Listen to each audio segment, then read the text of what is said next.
June 1944. High above the Philippine Sea, the air is thin and brutally clear. Sunlight glints off canopies and wings as engines roar in disciplined formations. A Japanese naval aviator tightens his grip on the controls of his Mitsubishi F6F. For nearly 3 years, this aircraft has defined victory. It has outturned, outclimbed, and outfought everything sent against it. The pilot expects the same today. Then he sees them. They are larger, heavier, moving faster than anything he has faced before. Dark blue shapes cutting through the sky with a confidence that feels unfamiliar, almost unsettling. The American fighters do not turn to meet him in tight circles. They dive, they climb away, they return with control violence. Cannon fire tears through wings that once felt untouchable. The Zero shudders. Armor that was never there cannot save it. In seconds, the rules of the air seem rewritten. For the first time since the war began, Japanese pilots realize they are no longer hunting. They are being hunted. In this moment, this sudden shock in the sky is the result of years of lessons learned the hard way. Long before the first American carrier task forces pushed west across the Pacific, Japan had already made a deliberate choice about how it would fight in the air. In the interwar years, the Imperial Japanese Navy believed air combat would be decided not by armor or firepower, but by pilot skill and maneuverability. Aircraft were built to be light, responsive, and unforgiving. Survival depended on never being hit in the first place. This philosophy shaped everything. Japanese naval aviators were trained through one of the most selective flight programs in the world. Candidates were filtered relentlessly. Washout rates were high. Those who survived emerged as elite professionals, capable of extreme precision, flying, and instinctive combat maneuvering. By the late 1930s, Japan possessed a small but exceptionally skilled cadre of pilots, men who believed, with reason, that they were unmatched. The Mitsubishi A6M0 was the pure expression of this doctrine. Introduced into combat in China in 1940, the Zero immediately stunned Western observers. It could outturn anything in the sky. Its range was extraordinary for a carrier fighter. Its climb rate allowed it to seize altitude at will. Against Chinese and Soviet-supplied aircraft, it was devastating. Japanese pilots racked up victories with such consistency that confidence hardened into certainty. By December 1941, that certainty was absolute. At Pearl Harbor, Zeros swept aside American fighters almost effortlessly. P-40s and F-2A Buffaloes were caught climbing, scrambling, or parked on airfields. In the Philippines, Dutch East Indies, and Malaya, the pattern repeated. Allied pilots described an enemy fighter that seemed to defy physics, able to turn inside them no matter what they tried. Early war combat reports frequently used the same words: unbeatable, superior, impossible to dogfight. The Zero's dominance was not just technical. It was psychological. Japanese pilots flew with confidence bordering on audacity.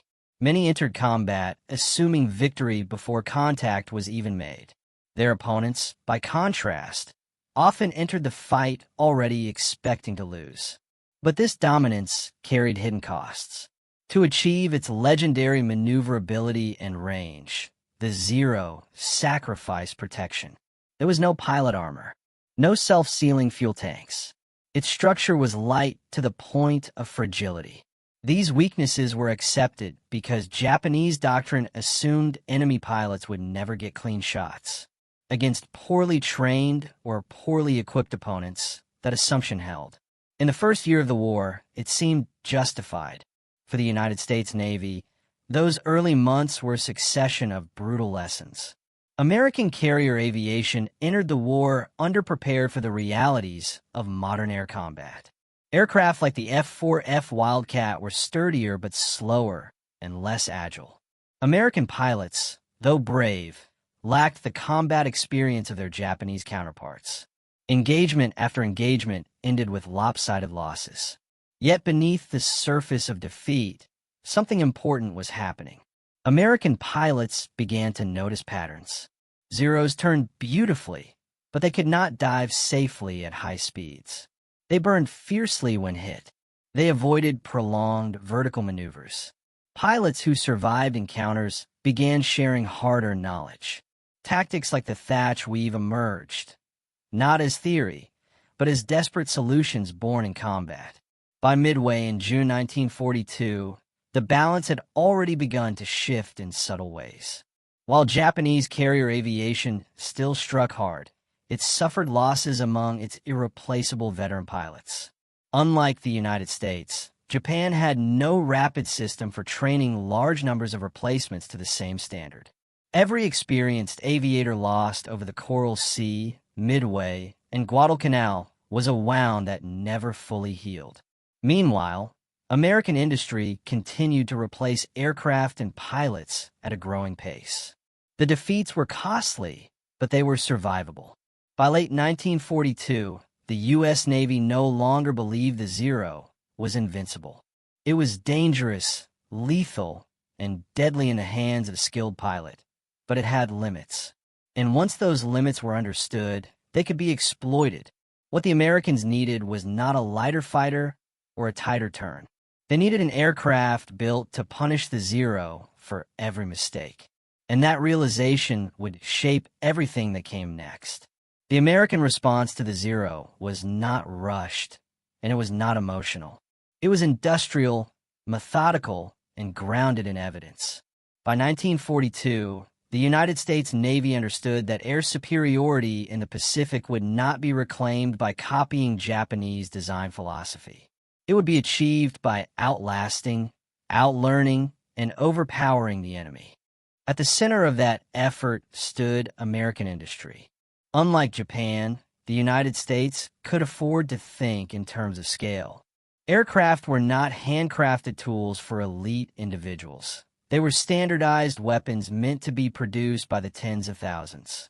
Every combat report, every gun camera reel, every pilot debrief was analyzed and forwarded to engineers who were no longer guessing about what worked and what failed. Grumman Aircraft Engineering Corporation had already earned a reputation inside the Navy.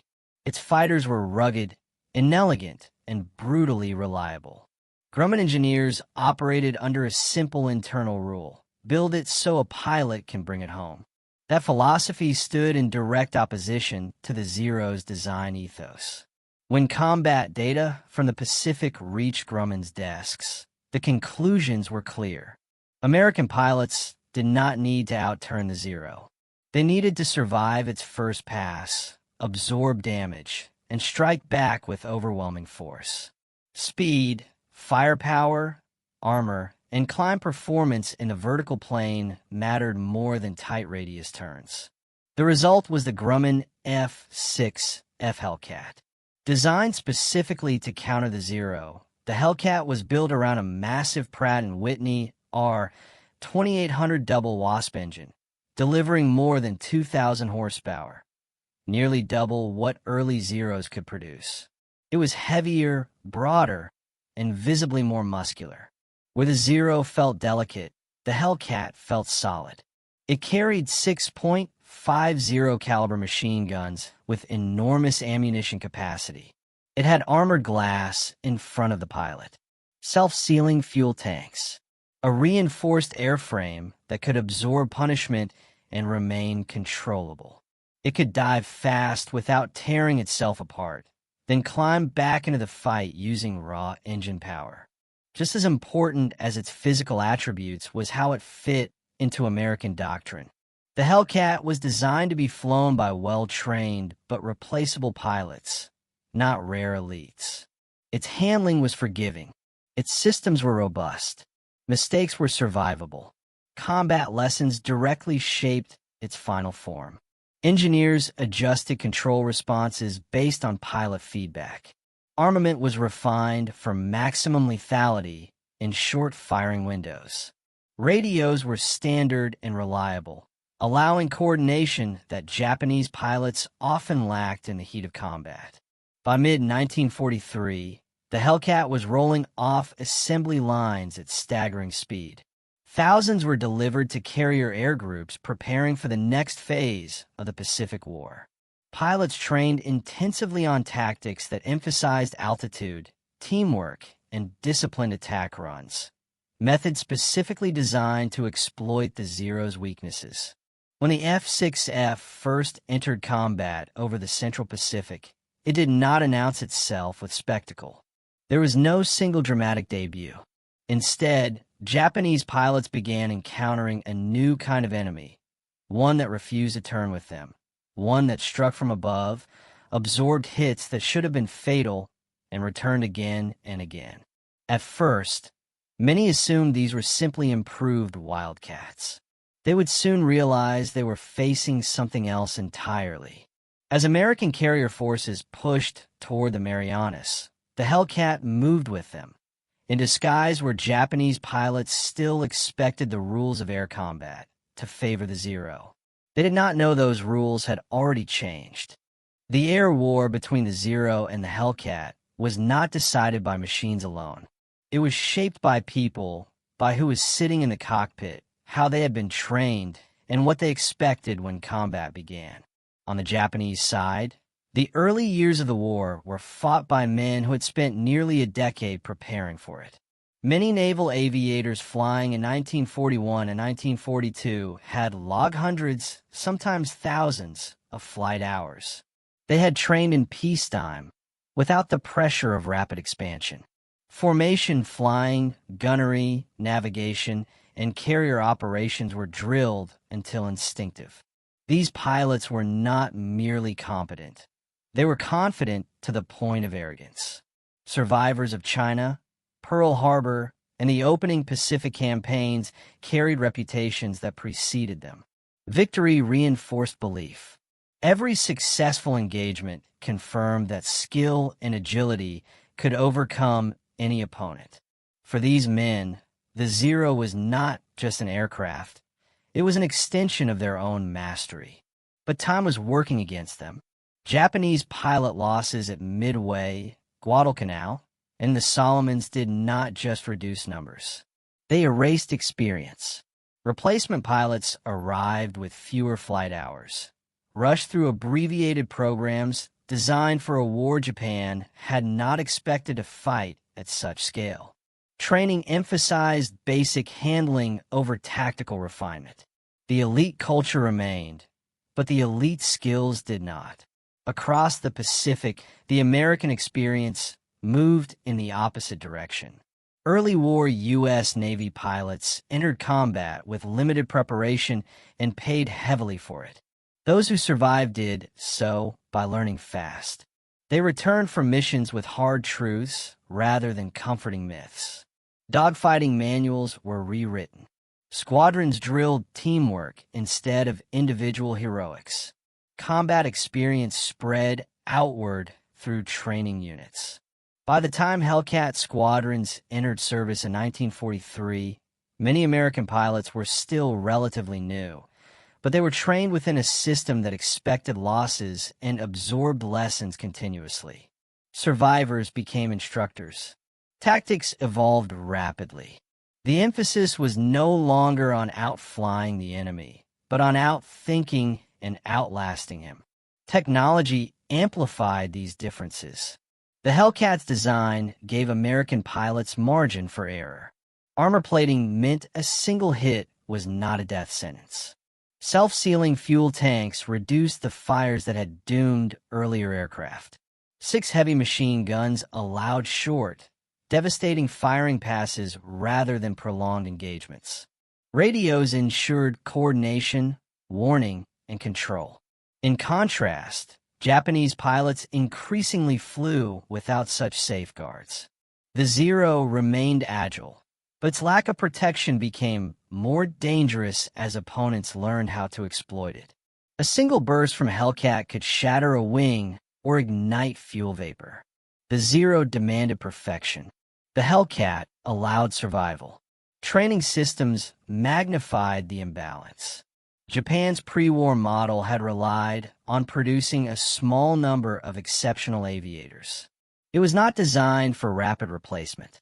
As casualties mounted, the quality gap widened. New pilots were sent into combat with minimal experience, often flying alongside veterans who could no longer compensate for the growing disparity. The United States, by contrast, accepted that pilots would be lost, but also replaced. Training pipelines expanded.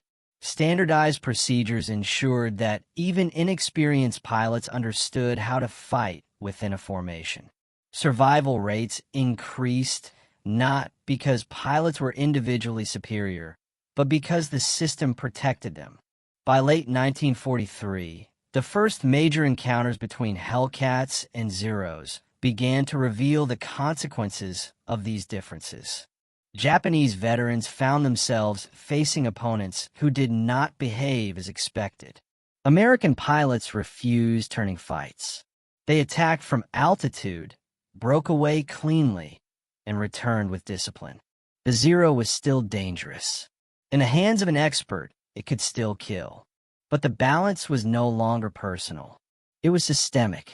And as these opposing philosophies met in the sky, the nature of air combat itself began to change, setting the stage for confrontations that would decide the future of the Pacific Air War.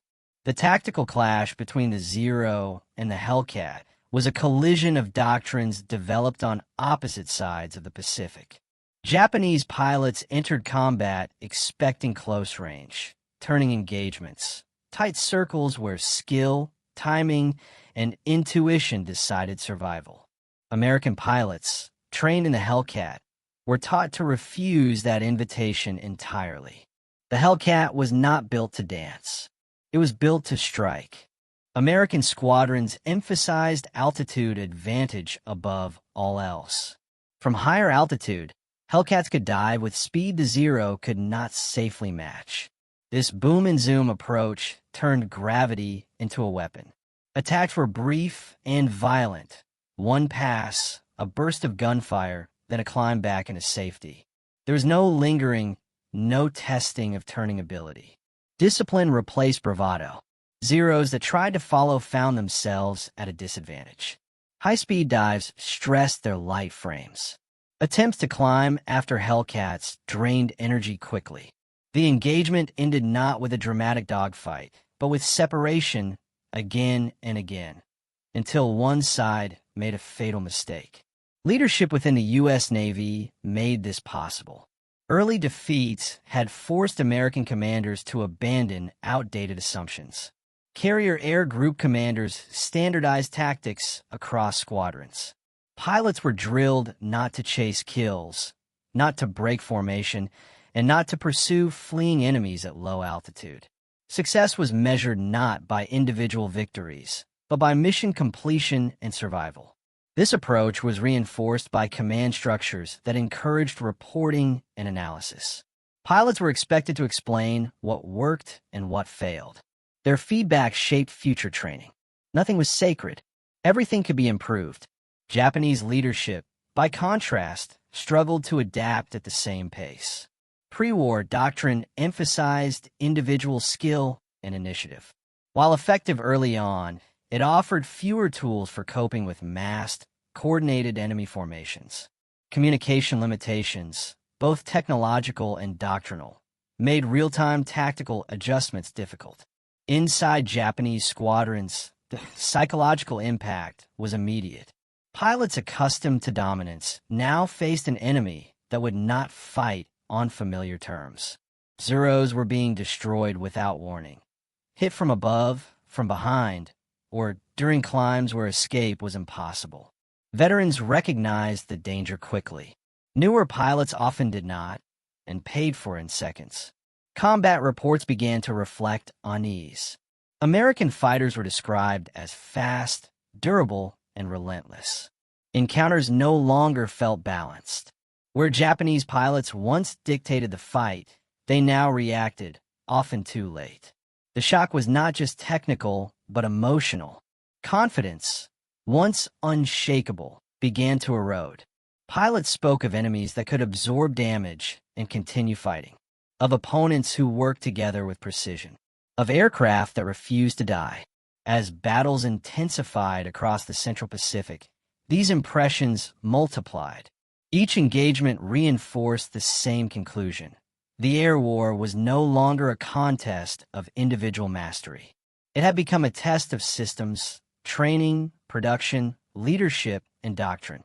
And in that test, the gap was widening. By early 1944, the skies ahead were filling with Hellcats. The confrontations were growing larger. Losses were becoming impossible to replace. And with every battle, both sides moved closer to a moment where the balance would break completely. That moment was approaching fast. June 1944 marked the moment when theory, preparation, and experience collided in the open sky. The U.S. Navy's advance toward the Mariana Islands forced Japan to respond. Saipan, Tinian, and Guam were not just territory. They were strategic anchors.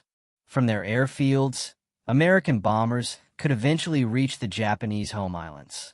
Losing them was unthinkable. The Imperial Japanese Navy committed what remained of its carrier air power to stop the advance. On June 19, 1944, the opposing fleets met in what became known as the Battle of the Philippine Sea. The Japanese carrier force, built around Taiho, Shokaku, and Zuikaku, launched wave after wave of aircraft, Zeros, dive bombers, and torpedo planes, hoping to strike the American carriers before being overwhelmed. Many of the pilots flying these missions were young, recently trained, and facing combat for the first time. Waiting for them were hundreds of F6F Hellcats, deployed in numbers the Japanese had never encountered before. American radar detected incoming raids long before visual contact. Hellcat squadrons were vectored precisely, climbing to altitude and positioning themselves between the Japanese aircraft and the carrier groups. This coordination alone marked a decisive shift. Japanese pilots were no longer surprising their enemy. They were being intercepted deliberately. When contact was made, the imbalance was immediate. Hellcats attacked from above, diving through Japanese formations with concentrated fire. Zeros attempted to respond, but the engagements rarely slowed into turning fights. American pilots followed doctrine with discipline, breaking away after firing and climbing back into position. Japanese aircraft, lacking armor and defensive resilience, disintegrated under sustained fire.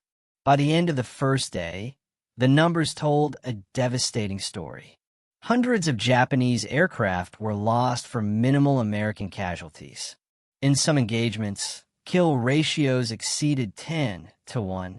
Entire Japanese strike groups were destroyed before reaching their targets. Torpedo bombers were shot down in formation. Escorting Zeros were cut apart before they could intervene. Japanese pilots who survived returned shaken. Many reported that American fighters seemed immune to damage. Others described being attacked repeatedly without ever seeing the enemy long enough to engage properly. For pilots trained to dominate close combat, the experience was disorienting and terrifying. June 20th brought no relief. Another wave of Japanese aircraft was launched, again intercepted, again shattered. By now, experienced Japanese aviators recognized the truth. The losses were not sustainable. Veteran leaders were being killed alongside inexperienced replacements. Command cohesion frayed as squadrons ceased to exist in any meaningful sense. American losses, by contrast, remained limited. Hellcats returned to their carriers riddled with holes, but intact. Pilots debriefed, refueled, rearmed, and flew again. The system absorbed damage and continued forward.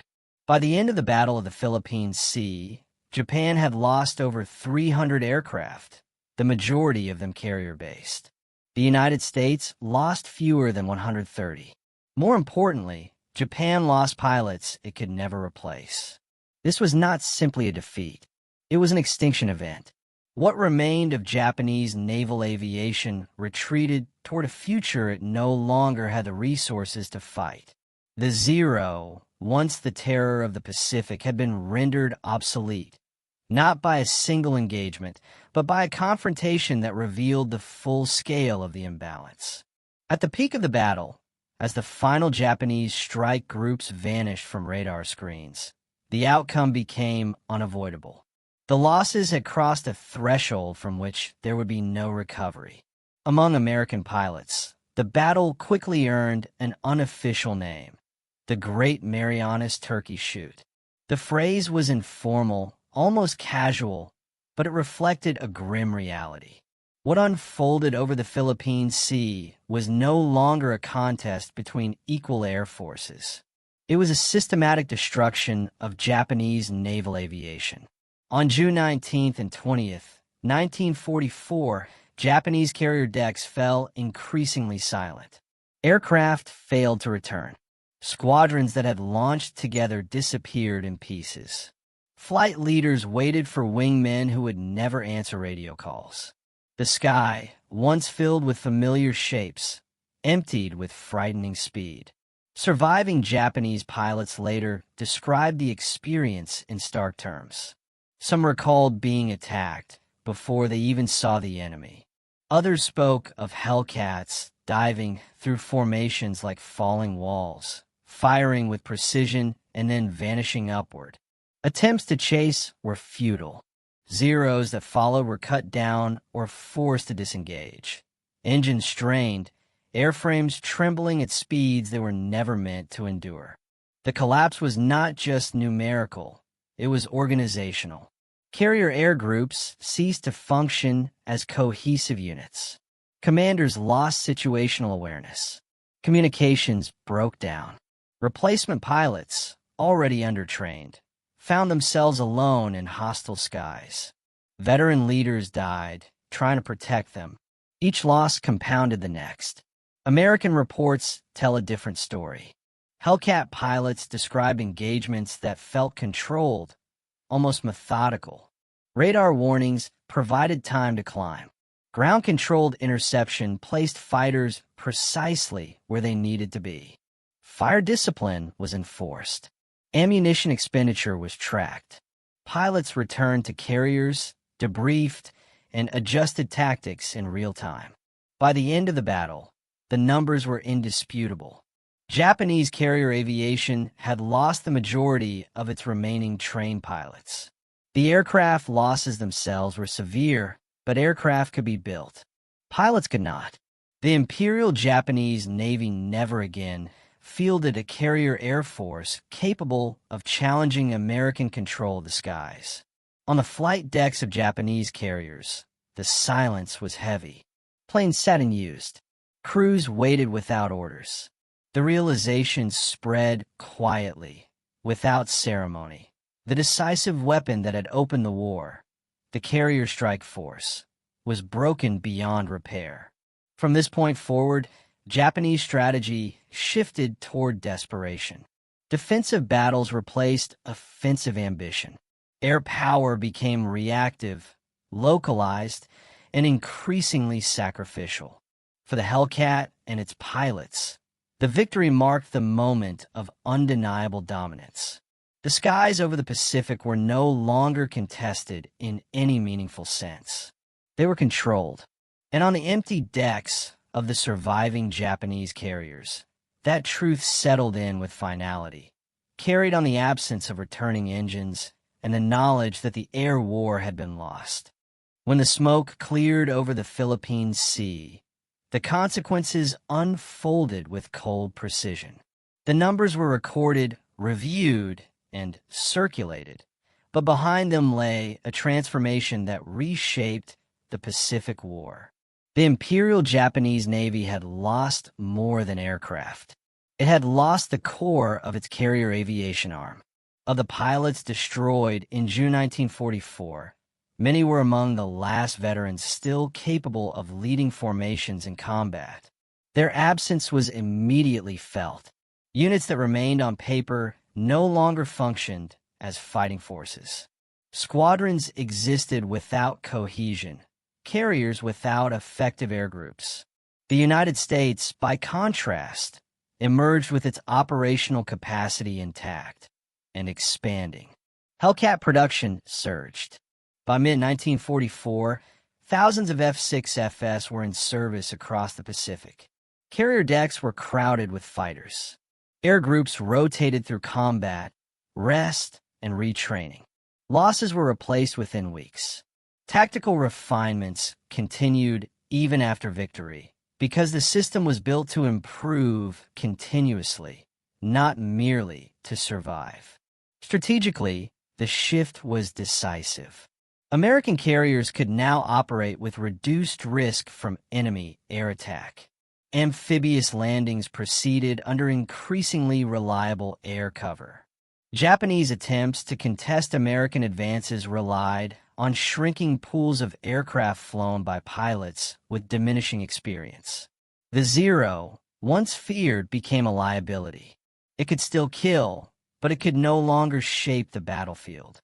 Its limitations were now fatal in an environment dominated by radar, coordinated interceptions, and heavily armed fighters. Every engagement accelerated Japanese losses rather than slowing American momentum. Reports from Japanese headquarters reflected growing alarm. Aircraft availability declined. Training hours were cut due to fuel shortages. Replacement pilots were rushed into combat with minimal preparation. The air war became a process of attrition Japan could not win and could not escape. For American pilots, the aftermath brought a sobering clarity. Victory did not feel triumphant in the abstract. Many had watched enemy aircraft disintegrate in seconds. Many had seen parachutes fail to open or watched fighters burn all the way down.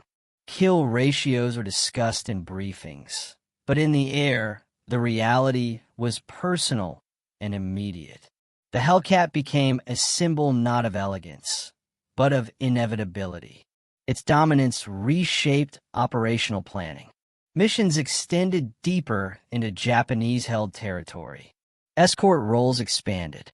Enemy resistance diminished, not because Japanese pilots lacked courage, but because they lacked the means to fight on equal terms. By late 1944, the Pacific sky reflected a new order.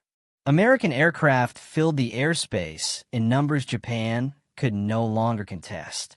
The battle for air superiority had ended, not with a single declaration, but with the steady disappearance of opposition. And as Japan searched for ways to respond to a war it was losing in the air, the nature of its resistance began to change toward methods that acknowledged implicitly that conventional air combat was no longer possible. With conventional air power slipping beyond reach, Japan was forced into choices shaped by scarcity rather than strategy. The loss of experienced pilots and effective carrier air groups left few options. New aircraft designs were proposed, but production could not keep pace with destruction. Fuel shortages limited training. Airfields came under constant attack. The sky itself became hostile. In this environment, desperation took form. By late 1944, the Imperial Japanese Navy and Army increasingly turned towards special attack units. Missions designed not to survive, but to strike once with certainty. The emergence of kamikaze tactics was not a sudden cultural impulse. It was the consequence of an air war already lost. With Hellcats and other American fighters dominating approach routes, conventional strikes rarely reached their targets. Young pilots, often with minimal training, were assigned missions that offered no return. Their aircraft were stripped of unnecessary equipment, filled with explosives, and launched toward American fleets under increasingly hopeless odds. The shift marked a profound change in Japanese air operations, one driven by necessity rather than doctrine. Meanwhile, the Hellcat continued its role with relentless consistency. F6Fs escorted bombers, patrolled carrier task forces, and hunted remaining Japanese aircraft wherever they appeared. Their kill ratios remained among the highest of any fighter in the war. By the end of the conflict, Hellcat pilots would claim over 5,000 enemy aircraft destroyed, the majority against the Zero and its derivatives. But dominance did not eliminate danger. American pilots still faced anti-aircraft fire, mechanical failure, and exhaustion. Losses continued, but they occurred within a system designed to endure. Training pipelines remained active. Aircraft replacements remained abundant. Operational tempo remained high. For Japanese aviation, the outlook darkened further. Airfields were cratered. Fuel supplies dwindled. Aircraft sat grounded for lack of parts or pilots. Survivors of earlier battles were reassigned as instructors, but the time for rebuilding had passed. Each new American offensive brought overwhelming air presence. Resistance became symbolic rather than effective. The Zero's legacy, once defined by superiority, ended in obsolescence. It was not defeated because its pilots lacked courage or skill. It was defeated because the world it was designed for no longer existed. The air war had evolved into an industrial contest, one Japan could not sustain. By 1945, the skies over the Pacific belonged almost entirely to the Allies. Hellcats shared the burden with newer aircraft, but their impact remained foundational. They had broken the back of Japanese naval aviation and ensured that American fleets could operate with near impunity. And as the war entered its final, brutal phase, the transformation of air combat, begun with hard lessons and forged in mass engagements, stood complete, carrying the conflict toward its inevitable conclusion. The story of the Hellcat and the Zero is not simply a tale of one aircraft defeating another. It is a record of how war changes what matters. In the early Pacific battles, victory belonged to skill refined over years, to pilots who trusted instinct and maneuver more than protection. The Zero embodied that world. It was elegant, demanding, and lethal when flown perfectly. For a time, it ruled the sky because the war itself allowed it to. The Hellcat arrived from a different reality. It reflected a war measured in production lines, training syllabi, maintenance crews, radar screens, and replaceable parts. It did not ask pilots to be flawless. It asked them to follow doctrine, trust their formation, and come home alive. In doing so, it shifted the meaning of air combat from individual excellence to collective endurance. Japanese pilots were not defeated because they forgot how to fly. They were defeated because the environment they had mastered disappeared beneath them. The sky became crowded. Engagements became coordinated. Survival became systemic. For American pilots, dominance carried its own weight.